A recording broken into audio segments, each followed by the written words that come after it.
people, it's your girl Adeola. A lot has happened since I went on vacation. First of all, 21 Chibok girls were released. Oh well. Witnessing showers of blessings. Showers of blessings. It's real. Don't say it's not real. Yes.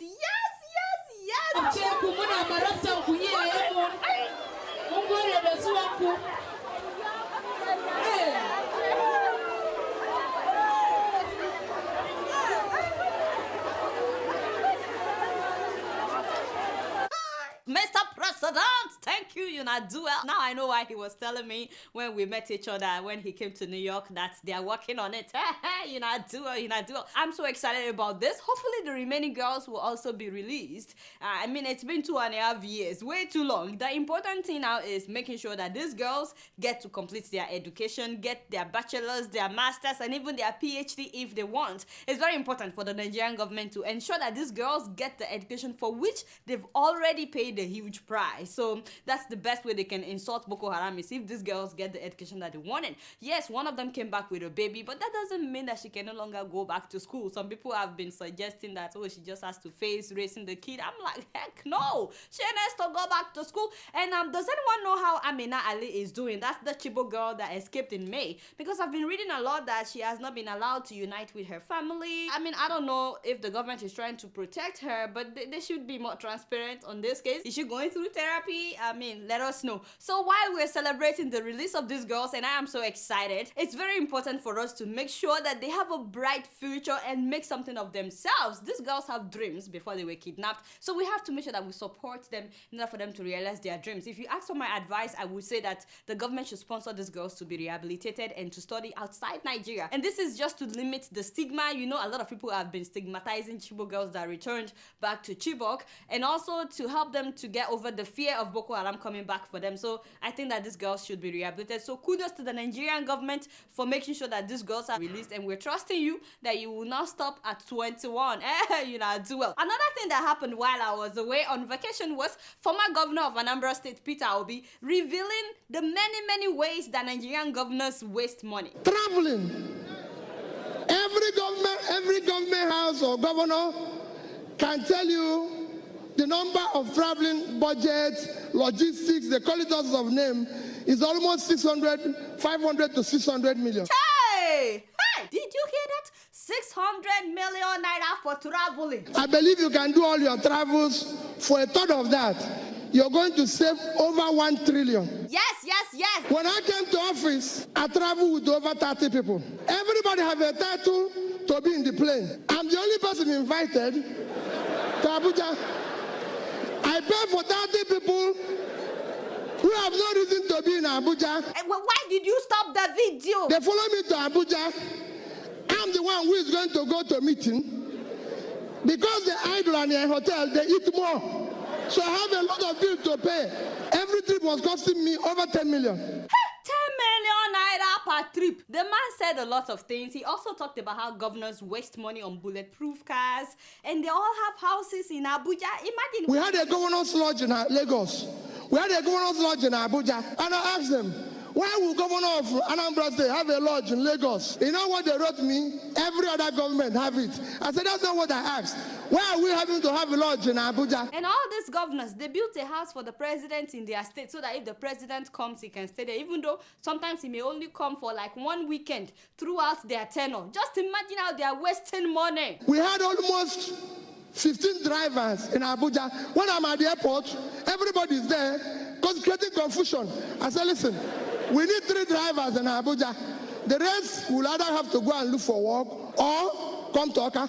We don't live in Abuja. Yes, so make sure that you watch the full video. I have the full video on my Facebook page. I have it on my Twitter page. By the way, some of you are not following me on Facebook, Twitter, and Instagram. Like, what? I don't get it. I don't understand. You want me to beg you? Okay, follow me, eh? By the way, after the video came out, some Anambra people started talking. Mr. Governor, in case you don't know, some of them are saying that even you, when you were in power, that you were not a saint. I don't know, not me. These are Anambra people talking. Some of them said that you were bribing people during the last election because because you wanted your candidate to win. We're talking about the current governor of Anambra State. They said that you were bribing people. I mean, they said a lot of things, Mr. Governor. But my father, why now? What happened? What did you do? Another thing that happened while I was away, Nigeria is now arresting corrupt judges.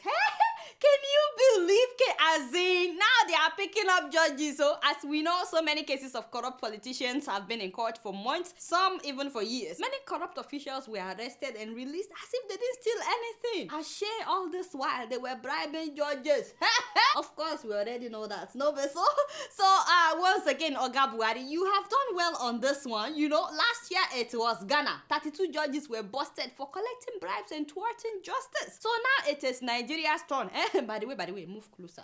Is it true that DSS found hundreds of thousands of dollars in the homes of these judges? They said that one of them had $319,000. Kashi! Allegedly, please don't quote me. Allegedly. And then one of them had 15 cars. Why 15? When you are not operating a motor park. And one of his cars is Rolls Royce. What? $400,000. How much is his salary? Honestly, let me tell you, my people, if your daddy or mommy is spending money that you know they cannot account for, even if it's jokingly, one day ask questions. Is this all coming out of your salary, or is there something else that I need to know? So that you won't be surprised. The DSS may knock on your door. So you understand? Some people are saying that the DSS did not have arrest warrants when they went after the judges. If that is true, then that is not correct. Not only that, did you guys see the pictures of the damage that the DSS did to some of the houses that they invaded? I mean, why do you have to break the door, even the frame of the door? Honestly, is this an armed robbery or DSS operation? Not only that, I've been reading that DSS forced some of these judges to sign that they made a confession that they did not make. I don't know who is lying, who is saying the truth, but if that is true, this is not ethical. Even if we are fighting the right fight, it must be with the right tactics. Please, when you have time, make sure that you read the article by popular writer Okendebe. He talked about this issue of using the right tactics in the fight against corruption. But keep in mind that the government said that the DSS had arrest warrants. So it's confusing because we saw the video of Governor Wike of Rivers State defending a judge. He prevented the DSS from arresting that judge, claiming that they didn't have an arrest warrant. The ensuing commotion also saw the governor sustaining an injury after he was shoved by security agents who also threatened him. You can see the blood. For the first time, a governor was handled by security agents. It has never happened. Yeah. Can you imagine? The governor said they attacked him. DSS attacked him like cha. In fact, they injured his finger. It's very, very sad, very sad. So I really pity the governor until, we found out that apparently and reportedly and allegedly, please do not quote me, this judge that he was defending was involved in a $2.5 million bribe that rigged the election in favor of Governor Wike. Allegedly, no, she understand, don't quote me. So a lot of people are saying that if Nigeria will really fight corruption, it has to start with the judiciary. Hello? It has to start with the judiciary, followed by the police. And that is when we can now look at our politicians. Who is it now? Hello, I'm on air. Wait, oh, no. Arraignment of arrested judges has been put off indefinitely? What? Don't worry, I will call you back. What does that even mean? Another issue that happened while I was gone, the appeal court has now reversed its judgment on Bukola Saraki's case. Bene, Uncle Bukola. Hey, Uncle Bukola, why now? You think you got away, eh? You know there is God in everything that we are doing.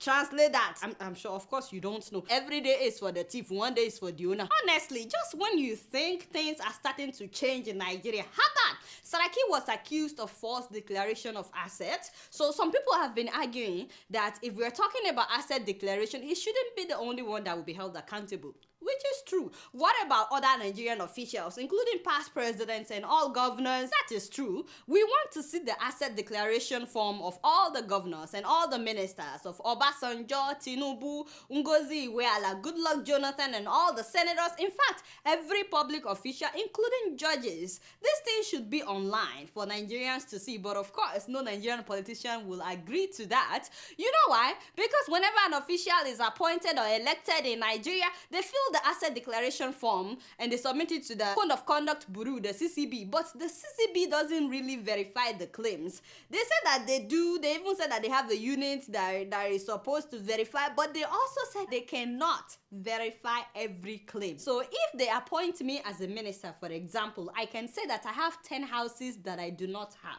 I can say I have 5 in Lagos, 2 in Abuja, 3 in America, and they don't verify my claims. So after I become a minister, I can steal money and buy 10 houses. And if they arrest me, I'll say, I didn't steal any money now. Need you see it on my asset declaration form? I've already declared this on my assets.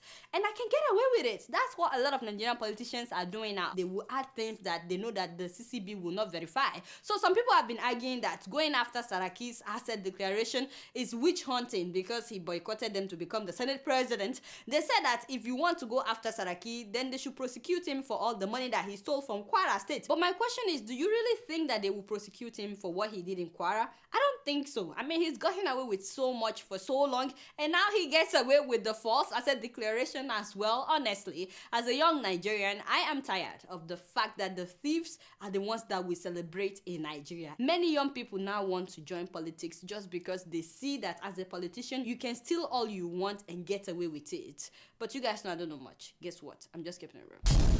Moving on to Ethiopia, I honestly don't know where to start. But a lot of things have happened in the last few weeks that just breaks your heart when you think about Ethiopia. For several months now, people have been protesting because the government is driving out the Oromo and the Amharas in order to expand Addis Ababa. They are forcefully taking their lands, they are driving out the farmers. And before this month, more than 500 protesters have already been killed by the police in Ethiopia. Although some people are saying that it's not 500, that it's 700 plus that have been killed. But on October 2nd, which is the New Year celebration according to the Oromo calendar in Ethiopia, a lot of celebrants came out to march for the New Year celebration. As they were marching, others joined them to protest. About 2 million people came out that day in solidarity. So the government said police fired ammunition in the air to scare off the protesters. However, opposition leaders said that the police fired into the crowd, that they didn't fire in the air. Anyway, when people started running for safety, a stampede ensued, killing at least 50 people.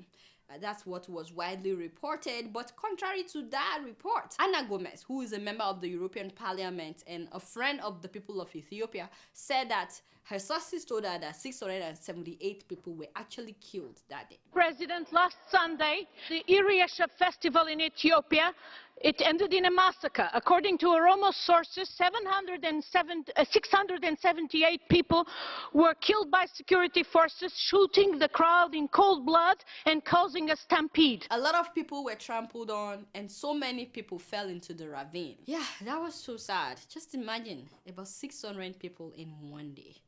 I mean, depends on whoever you choose to believe. The Ethiopian government said 50 people.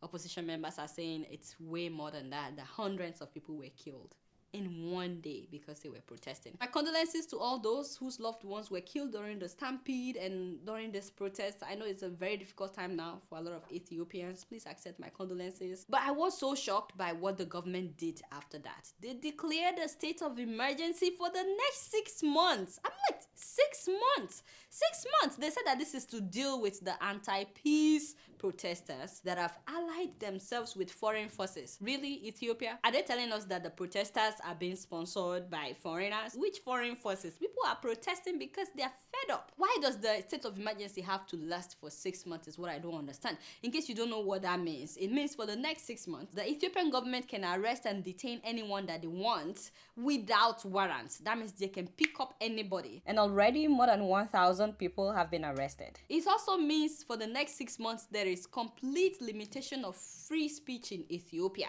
And also for the next 6 months, there is no public gathering allowed. So you have to get permission from the government before you can gather. It also means that for the next 6 months, there will be curfew. And that is from 6 p.m. till 6 a.m. in the morning. You cannot go anywhere. So the government controls when you have to be back at your house for the next 6 months. And also for the next 6 months, there will be no access to social media. Just imagine how... I mean, people cannot upload pictures or videos of police harassments online for us to see. And of course, for the next 6 months, nobody is allowed to protest. As a matter of fact, it's now illegal to make this gesture. So if I was in Ethiopia and I did this, I would be arrested. Also, no one is allowed to watch any TV station that is critical of the government, including ESAT, that is Ethiopian Satellite Television, and OMN, that is Oromia Media Network, both of them based outside of Ethiopia. So if the police should pass by and you're watching these channels, you will be arrested. The government has labeled these media houses as terrorist organizations. Also, the Prime Minister now has absolute control of the security forces throughout the country. Nothing like state or regional governments. They now answer to the Prime Minister directly. This is the first time, by the way, that a state of emergency has been declared in Ethiopia in the last 25 years. But not only that, human rights groups have said that recently the government is killing political prisoners and they are setting prisons on fire in order to cover up and say that they died in the fire. Not long after the leader of the Oromo ethnic group called for the release of political prisoners and journalists, 23 prisoners died in a fire at Kilinto prison where opposition members were kept. When the bodies of the victims got to the hospital, doctors said they found gun wounds on the bodies. They said, well, these people were shot. They didn't die from the fire. So the government said, well, they shot 2 people that were trying to escape when the fire started. But doctors were saying, no, these people were gone now. It's not just the 2 people. So till now, the government has offered no explanation for the fire or released the names of the victims. Honestly, I think it's time for TPLF to step down. I don't understand why a government would just refuse to leave when it's obvious that people don't want you. If people have been protesting for months, it's clear that they don't want you. 2 million people came out to protest. Isn't that obvious that they don't want TPLF anymore? So last week, the US released a statement condemning the state of emergency. But honestly, I think that the US can do more than releasing a statement, because everybody knows that the US and Ethiopia are allies. Okay, there is something that America gets from Ethiopia that's not hidden. Ethiopians have been complaining for years. They've been protesting for years, actually, before the protests that started in November, that the TPLF, that is the party that is in power, has not been democratic. And America overlooks their cries. When Obama went to Ethiopia last year, he said that Ethiopia is democratic. And Ethiopians were like, so what? There is no freedom of press, no freedom of protesting. The same party has been in power since 1991. They are oppressing people. They were like, Obama, what are you talking about? 25 years under the same political party, and this party, ironically, is being run by the minorities. Another thing is, a lot of Ethiopians now are no longer afraid. Like, people are even ready to die. I mean, they've killed so many people. A lot of people have been affected by what's happening that now they don't even care, that they are ready to die. I think it's time that America stands for what is right regarding Ethiopia. And I'm not saying that they should invade Ethiopia, but they need to withdraw their support from a government that is oppressing its people and killing its people. How can you be supporting a government that is killing journalists, killing protesters, and then you are releasing a statement? Really, America? Honestly, how many people have to die before America will do the right thing regarding Ethiopia? You know that they killed an American researcher during the protest. Please accept my condolences. So how many Ethiopians have to die? And how many American visitors in Ethiopia have to die before America will do the right thing? Again, you guys know I don't know much. Guess what? I'm just keeping it real. So before I leave today, I'd like to read a poem that was written by a viewer of Keeping It Real.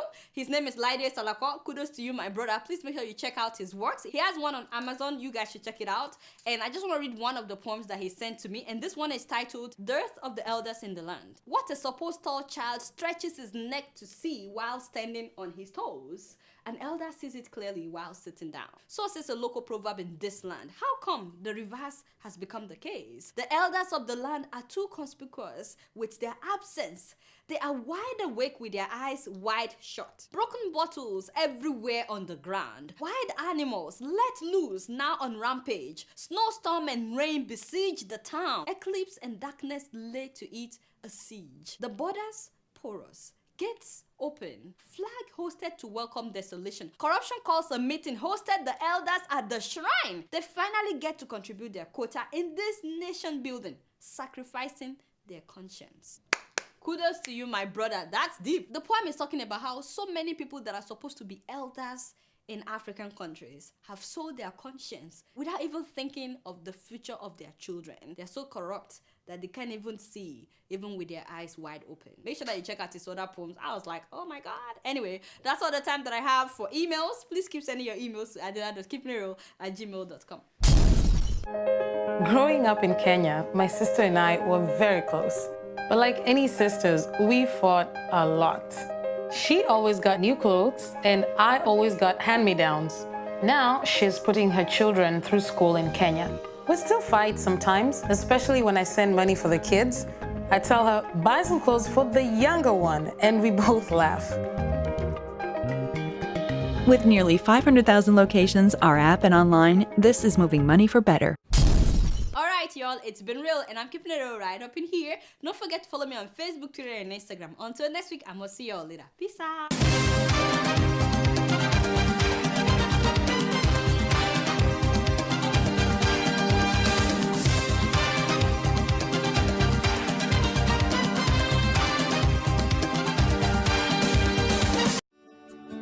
Welcome to Forstview Luxury Hotel. At Forstview Luxury Hotel, we offer excellent service. Our rooms have all the necessary facilities to make your stay comfortable and memorable. You will also have access to internet service, breakfast, 24-hour power supply, full air condition, free international calls, free tire pumping service, and free car battery charge. So what are you waiting for? Quickly visit Forstview Luxury Hotel. We are located at #1 Adeola Bamishile off Raji Rasaki Road, First Estate, Amuwo, Odofin Festac, Lagos. For more information or reservation, please call us on 08075787135 or 08099900601. You can also take advantage of our online ongoing promo at www.forceviewhotel.com to make your reservation and payment for your favorite room, which attracts a discount rate. Please note, rooms are reserved based on first come, first serve. Forstview Luxury Hotel. Experience the home of comfort. They come.